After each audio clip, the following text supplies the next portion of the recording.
Olá pessoal, esse é o NucusPod, o podcast do Núcleo de Pesquisa e Extensão em Cultura, Gêneros e Sexualidade da UFBA. E hoje eu estou aqui com a minha querida amiga Selena Ramos, ativista daqui de Salvador, coordenadora da Casa Aurora, primeiro espaço de acolhimento da população LGBT de Salvador. Olá Selena, tudo bem? Olá galera, olá Júlio, como é que você tá? Tudo ótimo, minha querida. Então, me conte aí um pouco, o que é o projeto da Casa Aurora? Pronto, o Centro de Cultura e Acolhimento, voltado para a população LGBTQI+, que é a Casa Aurora, ele é um espaço onde as pessoas devem comparecer, devem chegar para poder conversar. É um espaço de sociabilidade, é um espaço de acolhimento, E a palavra acolhimento é uma palavra muito ampla, engloba diversas coisas. E o que é que a gente pensa no Centro de Cultura e Acolhimento, A gente pensa em acolher jovens de 18 a 29 anos que foram vítimas de violência de gênero, sobretudo na sua identidade de gênero e orientação sexual, tendo em vista que o Brasil é um dos países mais violentos para a comunidade LGBTQI+, Existem dados que relatam essas violências, como os dados do GGB, que é o Grupo Gay da Bahia, que informa que a cada 20 horas uma pessoa LGBT é violentada, é assassinada no Brasil. Então, o Centro de Cultura e Acolhimento visa promover debates, diálogos, encontros, onde a gente possa potencializar mais a nossa rede, onde a gente possa centralizar mais o nosso poder e entender e construir estratégias mesmo de enfrentamento, sobretudo nesse atual contexto político que estamos vivendo no nosso país. Importante, Selena, você tocar nesse assunto, que a gente tem vivido tempos muito sombrios, E se a gente for pensar, é um pensamento conservador muito grande e que vem cada vez mais atacar a diversidade sexual e de gênero. Eu queria que você falasse um pouco sobre o que você considera, importante para a gente pensar sobre cidadania LGBT, já que a gente acredita, que no Brasil a gente tem uma cidadania precarizada. Queria que você falasse um pouco sobre isso. Então, primeiro, para que a gente possa pensar em cidadania, a gente precisa entender quais são os direitos fundamentais, da humanidade. É o direito à vida, o direito ao acesso, educação, alimentação, à saúde, vários direitos assim que são princípios também constitucionais e que muitas vezes são violados dependendo da identidade de gênero do sujeito e da orientação afetiva sexual. Então, o que eu penso? Acredito que a gente precisa sair um pouco mais do discurso e ir para a prática. Ações práticas que possam acessar a comunidade, ações que possam chegar em toda a população, beneficiando mesmo, trazendo acesso, trazendo informações, fazendo esse trabalho de base, entender que a comunidade LGBTQI+, é muito diversa e que existe uma cultura muito grande e que ela precisa também ser, de alguma forma, espalhada para todos os lugares da sociedade, para que a gente possa ir no viés de desestigmatização, ir no viés de humanização mesmo e, como eu falo, potencialização da própria comunidade, porque a gente precisa entender que o nosso voto, por exemplo, ele é fundamental para poder fazer com que as nossas políticas públicas sejam aprovadas, para que a gente tenha mais acesso, mais dignidade, mais respeito. Então, é entender e pensar que, por exemplo, o movimento LGBT, ele tem 40 anos no Brasil. Ele completa 40 anos e nós entendemos que o movimento, ele é de fase, Ele passa por várias etapas, passa por vários, como é que eu posso dizer? Momentos, isso, várias ondas, Isso. E aí estamos em um momento diferente, Estamos em um momento de pensar que o fervo é luta, mas nós precisamos de emprego, nós precisamos trabalhar, nós precisamos estudar e esse acesso não pode ser mais negado, Precisamos ocupar os espaços de poder. Ah, bacana, Selena. Ouvindo você comentar, eu fiquei pensando muito sobre a lógica comunitária, Eu penso muito que o movimento social LGBT ele precisa ter uma lógica comunitária, de comunidade em si, que as pessoas possam umas às outras se apoiarem, estarem próximas. Queria que você falasse um pouco, principalmente, como você vê isso em caso do projeto da Casa Aurora? Se você percebe que essa prática, assim como de outras casas de acolhimento que existem no Brasil, tem esse cunho comunitário, de afetividade também, desse estar junto, que pode possibilitar uma potência política. Sim, a Casa Aurora, ela se sustenta, né, através de financiamento coletivo, e isso tem funcionado, né, porque a comunidade, ela tem se preocupado, tem chegado lá, é, ajudado a gente em todos os tipos de captação de recursos, né? Tem muitas pessoas que se disponibilizaram para ser voluntárias e voluntários da casa. Então, isso é muito importante porque a gente já gera uma rede de economia solidária, a gente já prioriza quem nos prioriza, né? A gente para de financiar quem está nos matando. Então é importante a gente realmente fazer um boicote dessa galera que usa discursos LGBTfóbicos e a gente para de financiar, para de apertar botões para que a cisgeneridade compulsória, por exemplo, a cis-heteronormatividade ganhe espaço na sociedade. A gente precisa entender que o universo ele é plural e ele precisa de todas as maneiras entender que todo mundo tem características diferentes, mas que os direitos são iguais e que o acesso deve ser igualitário, né? Perfeito, perfeito. Selena, você comentou agora principalmente sobre as transgeneridades e as cisgeneridades. Eu queria que você falasse um pouco disso, porque a gente entende que dentro do próprio movimento LGBT há um conjunto de hierarquias e desumanizações, não é?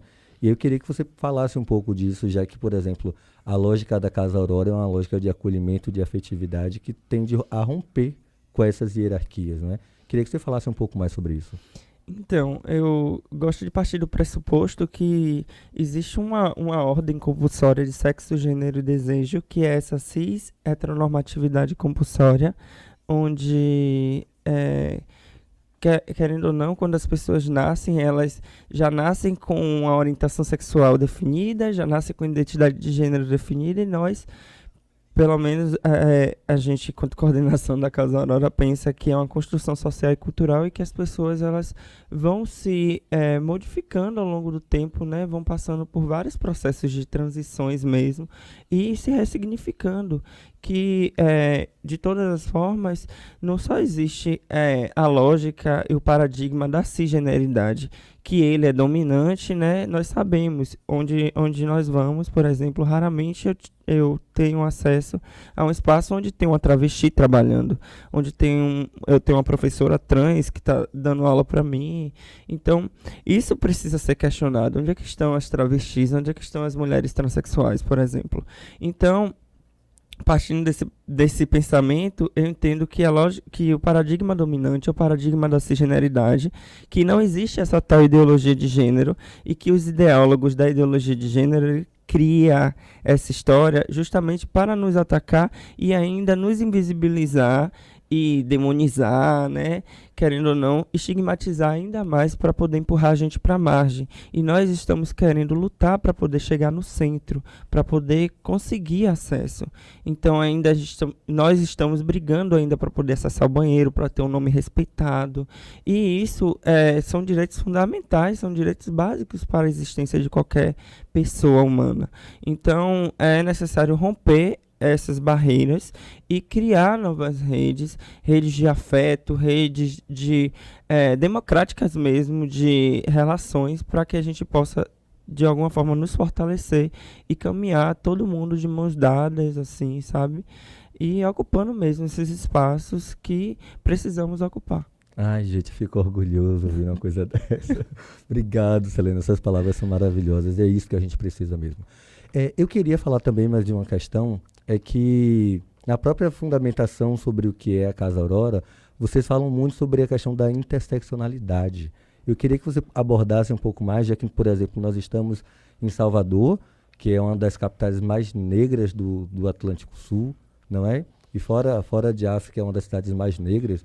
Queria que você também pudesse falar um pouco sobre isso, já que, queira ou não queira, há transexuais negras, há homossexuais negros, lésbicas negras, e esse cruzamento entre raça, gênero e sexualidade. Como é que você entende um pouco disso? Então, eu entendo a interseccionalidade como a Carla Cotirene vai falar, né? Encruzilhada, onde, de alguma forma, a gente se encontra ali. E nós percebemos que, independente dos marcadores que nós possuímos, não existem hierarquias de opressões e que nós precisamos entender que sofrer pode ser uma condição humana, mas ser oprimido não é. Já vem das relações sociais. E aí a gente precisa entender, por exemplo, eu, quanto a mulher trans, negra, né? Bissexual, aí eu preciso entender quais são as violências que atravessam o meu corpo, que me atravessam, e entender que às vezes ela chega de uma vez só, né? Também compreender que através da interseccionalidade a gente abre portas para o diálogo. A gente pode compreender que existem várias vertentes do feminismo. A gente precisa entender que existem várias vertentes do feminismo, né? Que existe o feminismo interseccional, existe o feminismo negro, o transfeminismo, e que através da interseccionalidade a gente pode dialogar de uma forma mais humanitária, né? Mais empática, compreendendo também a interseccionalidade. Se a gente for pensar em interseccionalidade com democracia, né? A gente consegue alinhar o nosso discurso, consegue de alguma forma manter esse diálogo e não criar barreiras segregacionistas para que as relações sociais elas de alguma forma sejam distanciadas. A intenção não é formar guetos, não é formar grupos, bolhas, é sim unificar mesmo a sociedade, entender que através da interseccionalidade a gente pode manter um diálogo, né, sem oprimir ninguém, entendendo isso, que não existem sobreposições mesmo de Perfeito. marcadores e que ninguém sofre mais do que ninguém, que é importante a gente também entender, né, que a dor do outro não é maior do que a nossa. Ai, arrasou, arrasou! Interessante, Helena, você comentou agora sobre a questão da democracia, né? A democracia vem sendo atacada nos últimos anos no Brasil, né? E isso reflete principalmente em políticas públicas que são voltadas para a população LGBT, que agora cada vez mais estão sendo negadas. E aí eu queria saber de você, por exemplo, como você compreende esse fenômeno, por exemplo? É um fenômeno de ganho em um determinado momento do movimento LGBT no Brasil e agora é um momento de perda de muitas políticas públicas. Como você consegue ver esse cenário e se você consegue identificar algumas linhas de fuga, algumas saídas para que a nossa comunidade possa permanecer unida?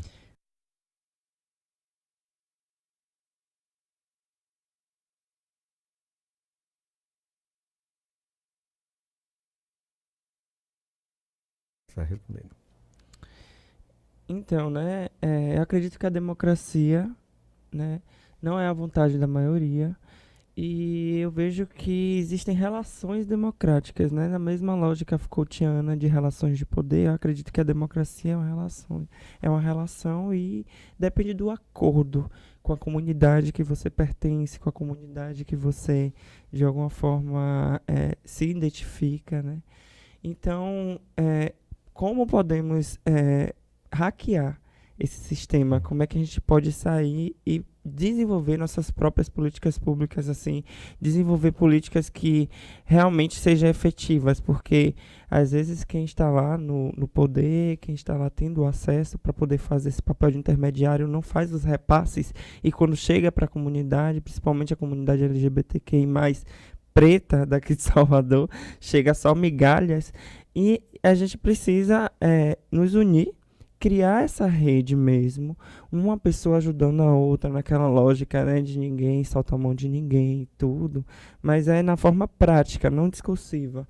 É que sabemos que, por exemplo, se você conhece uma pessoa que está precisando de uma ajuda sua e você tem um privilégio e pode ajudar aquela pessoa naquele momento, vai lá, ajuda aquela pessoa, faz uma ação benéfica para que aquela pessoa, aquele sujeito saia daquela situação, né?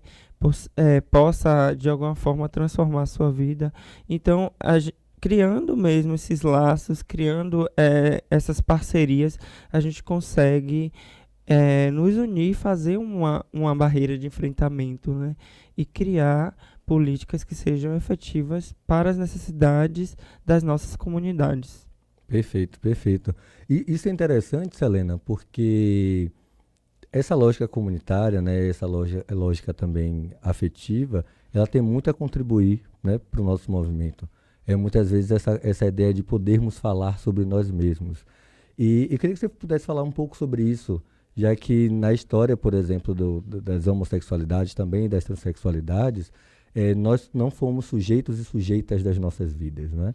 O mundo científico terminou nos criando como objetos. Queria que você pudesse falar, principalmente você sendo uma mulher trans, sendo ativista, sendo uma acadêmica, queria que você pudesse falar também desse seu lugar de fala, já que é um lugar de fala que tende a romper com essa lógica hegemônica que termina nos colocando como objeto e, ao mesmo tempo, termina dessubjetivando as nossas vidas. Então, eu começo a pensar nesse processo histórico mesmo de epistemicídio, de apagamento, né, da nossa linguagem, da nossa cultura, de tudo que nós produzimos. Recentemente eu vim conhecer, vim saber um pouco da história, porque não, só há fragmentos, da Chika Manicongo, que era uma travesti negra que foi escravizada, vinda de África e foi condenada à Inquisição, por ser uma travesti, também ser xamânica e tudo. Então eu estou bem nessa pegada de fazer pesquisas sobre minhas ancestrais para poder compreender corpos que eram dissidentes da cis-heteronormatividade dentro do nosso contexto histórico, que foi apagado. E, por muitos anos, falar sobre gênero, falar sobre questões de gênero e sexualidade, ainda hoje é assim, né, infelizmente, mas falar sobre identidade de gênero e sexualidade era um tabu e era proibido, né? Os livros eram queimados, as pessoas eram condenadas e tudo. Eu entendo que a gente precisa, de alguma forma, buscar e trazer, desvelar de todas as maneiras e trazer mais pesquisas, buscar mesmo todos os tipos de materiais que já foram produzidos para que a nossa própria cultura, da própria comunidade LGBTQI+, possa ganhar mais potência, né? Sim. Porque, infelizmente, essa fragilidade foi feita de um projeto ciscolonial, por exemplo, e hoje em dia a gente pensa nessa necropolítica higienista, né? Que é a política da morte. Exatamente. Que todas as pessoas que fogem de uma norma padrão, de um padrão hegemônico, elas, de alguma forma, são corpos interditados e que podem ser estigmatizados, violentados a qualquer momento. Então, é pensar nesse critério também de segurança dos corpos e corpas, trans e travestis, entender a existência das pessoas não binárias, compreender que essas construções sociais e culturais, elas de alguma forma não atrapalham na nossa ascensão social, no nosso nível cognitivo, entre outras coisas. É um processo mesmo de humanização e desestigmatização. Conhecimento é extremamente importante, não é isso, Selena? E é isso que a gente precisa ter uma comunidade cada vez mais informada, que conheça exatamente as nossas referências e que possam construir cada vez mais histórias sobre nós mesmos e nós mesmos, tá? Eu queria agora, nesse momento que a gente, quase de encerramento, pedir para você que você falasse um pouco sobre as redes sociais da Casa Aurora, quais são os meios de comunicação que as pessoas podem ter com a casa, como conhecer, e-mail, telefone, essas coisas, exatamente para que a comunidade de Salvador, mas também do Brasil, possa conhecer melhor o projeto e entrar em contato com vocês. Me diz aí. Pronto. O nosso contato direto, assim, para marcações e tudo, é pelo nosso e-mail, casadeacolhimentoaurora@gmail.com. Nós também temos Instagram, redes sociais, né? Instagram, Facebook, e aí vocês podem digitar lá Casa Aurora, né? Casa_Aurora, que vocês vão encontrar também nossas redes. Tem uma casinha assim, com sol, bem bonitinha. E aí vocês podem ir acompanhando, porque estamos em fase de implementação, mas hoje, por incrível que pareça, já começamos a fazer a triagem para poder colocar algumas pessoas, né? Para poder assistir algumas pessoas, que vai ficar no nosso programa de dormitórios e tudo, né? As pessoas que serão acolhidas dentro da casa, que viverão na casa, elas terão também acesso a rodas de conversa, palestra, sobre diversas áreas da humanidade, né, que a gente não entende que a comunidade LGBT ela precisa só ter acesso a conteúdos que falam sobre questões de gênero e identidade, eh, mas a gente precisa fazer com que a gente crie uma rede para que tenha acesso à saúde, para que tenha acesso a informações sobre seus direitos, acesso à justiça, que é muito importante para que a gente crie ferramentas para lutar. Exatamente, cidadania plena, né? É isso que todas e todos nós precisamos. Bom, tem pena, né? Tá terminando aqui o nosso Nucus Pod. Eu quero agradecer a você, Selena. Muito obrigado. Agradecer a Casa Aurora pela existência. Esse projeto é extremamente importante para toda a comunidade, tá? Beijão, pessoal. Tchau, tchau. Beijão, tchau, tchau.